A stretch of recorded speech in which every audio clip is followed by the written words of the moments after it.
Good evening and a very warm welcome to English News, a package with radio and television for the hour.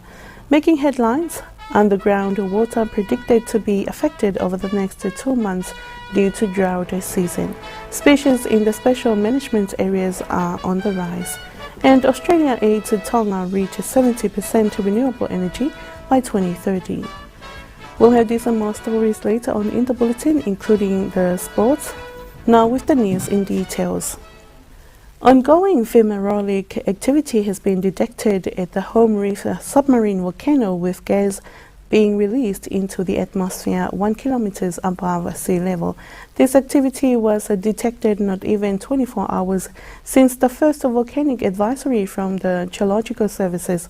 However, so far no plumes or ash has been recorded. There is no tsunami warning and hazard alert to the aviation community and to the Ha'apai residents. Tonga Geological Services urges all sailors and mariners to stay away from the Home Reef submarine volcano by 3 kilometers. The water within the reef submarine volcano area is reportedly boiling hot. The volcano last sprung up in August 2006.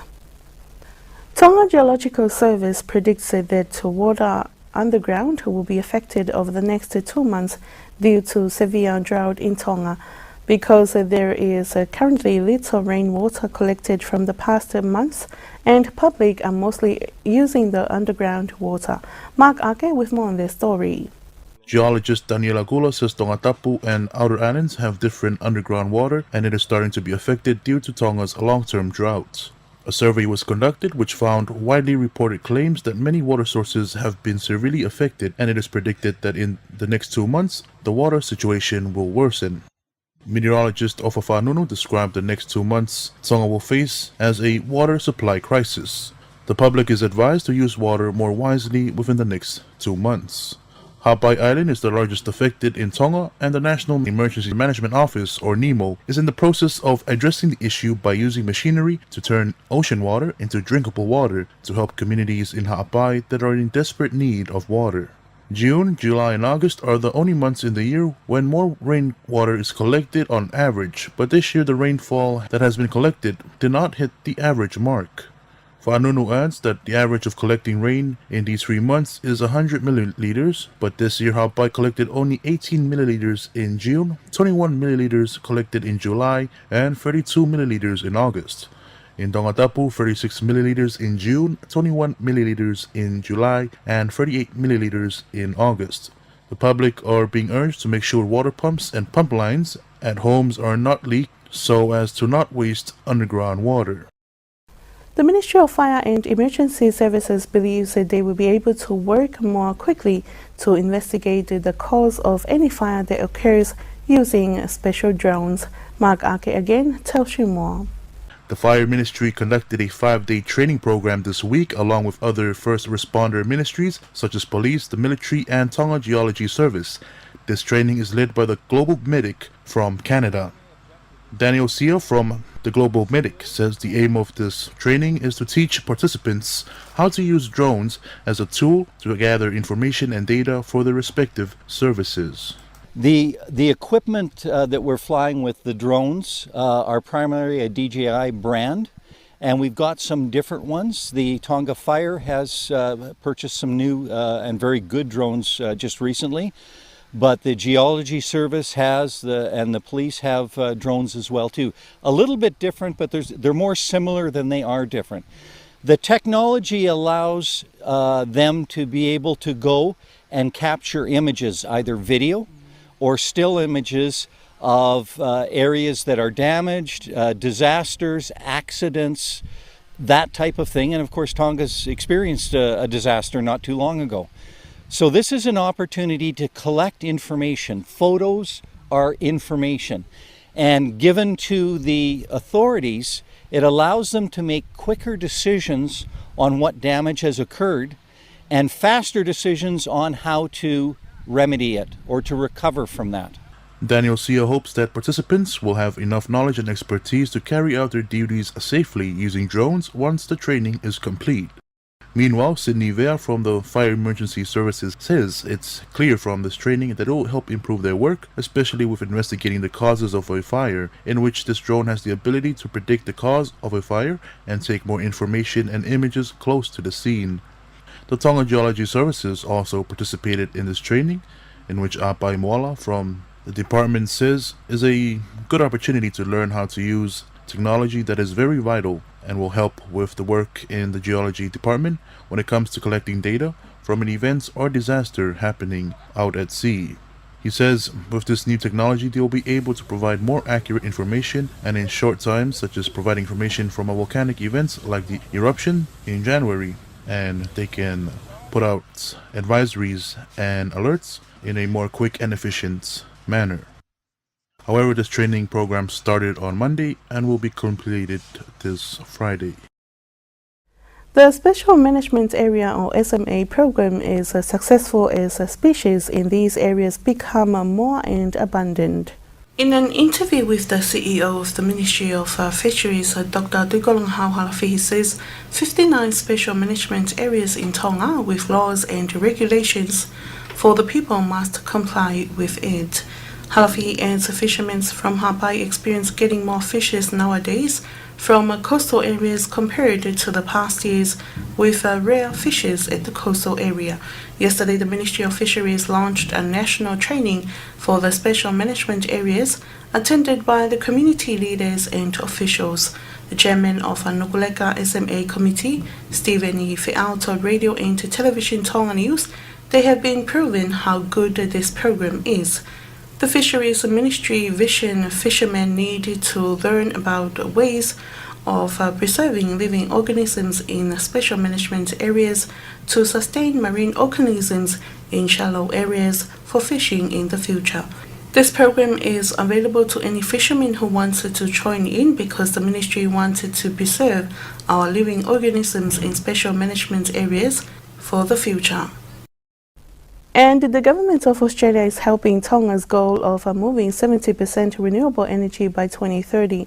This comes after the island of Oiha in Hapai began smoothly transitioning from diesel to solar power generation through the support of the Outer Islands Renewable Energy Project or OIREP, led by Asian Development Bank and co-financed by Australia and other donor partners.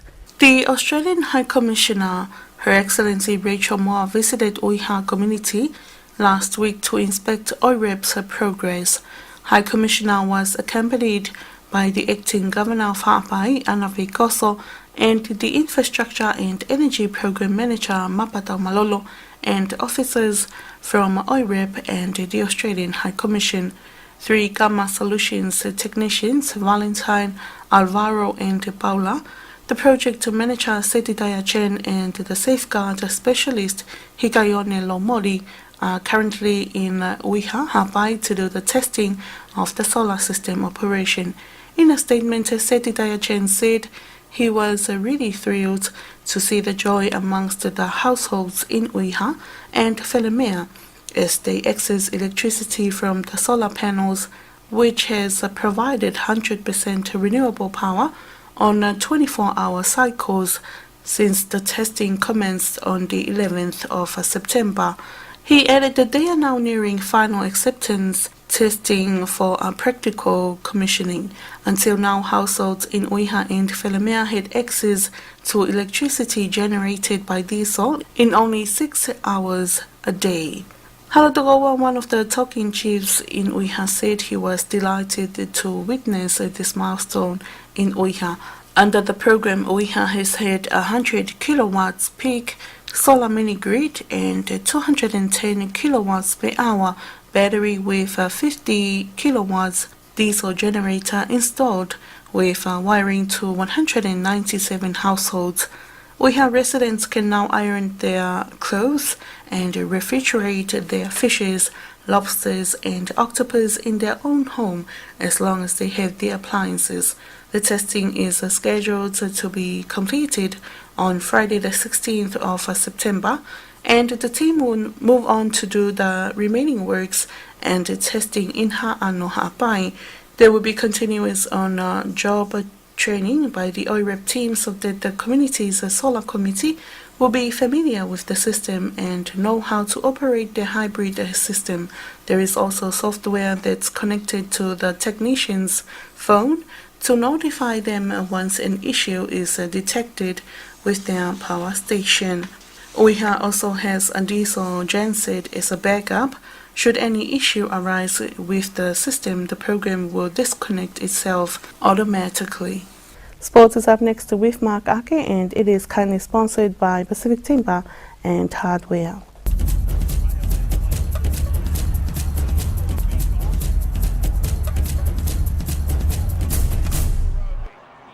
To rugby union, former Tongan second rower and back rower Haleti Pole is in the kingdom to run trainings and programs that will assist the youth and rugby stakeholders. Dipole is part of a project under the St. Peter's College in New Zealand that is seeking to offer rugby scholarships to 9 players from Tonga.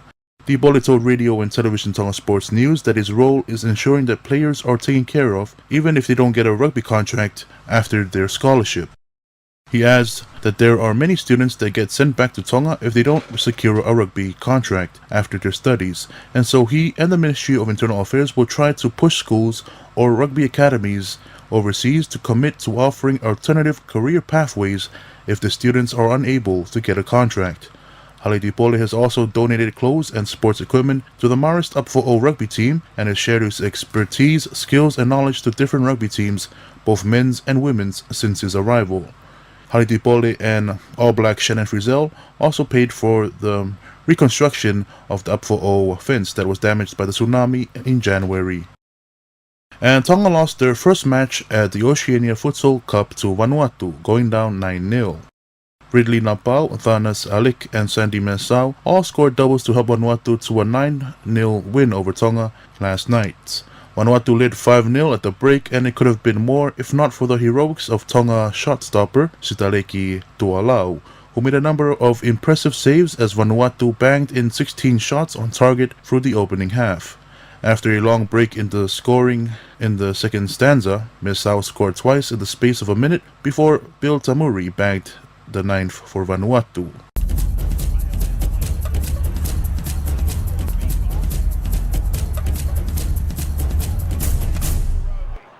And that concludes tonight's English news package. But before we part, here's one final look at tonight's top stories. Underground water predicted to be affected over the next 2 months due to drought season. Species in the special management area are on the rise. And Australia aims Tonga reach 70% renewable energy by 2030. And that's it for tonight. Thank you for your company. I'm Ali Sigurbo. Have a blessed evening.